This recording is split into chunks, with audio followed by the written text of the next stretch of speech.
Ngayong iisang katawan na lang tayo sa pamamagitan ng kamatayan niya sa krus, winakasan na niya ang alitan natin at ibinalik niya tayo sa Diyos.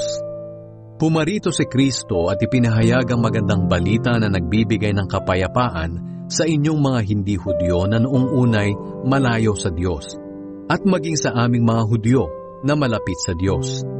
Ngayon, tayong lahat ay makakalapit sa Ama sa pamamagitan ng iisang banal na Espiritu dahil sa ginawa ni Kristo para sa atin.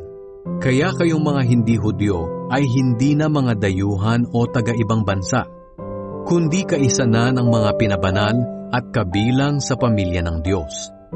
Tayong mga mananampalataya ay katulad ng gusali na ang mga haligi ay ang mga apostol at mga propeta, at ang pundasyon ay si Kristo Jesus. Sa pamamagitan ni Kristo, ang lahat ng bahagi ng gusali ay nagkakaugnay-ugnay at nagiging isang banal na templo ng Panginoon.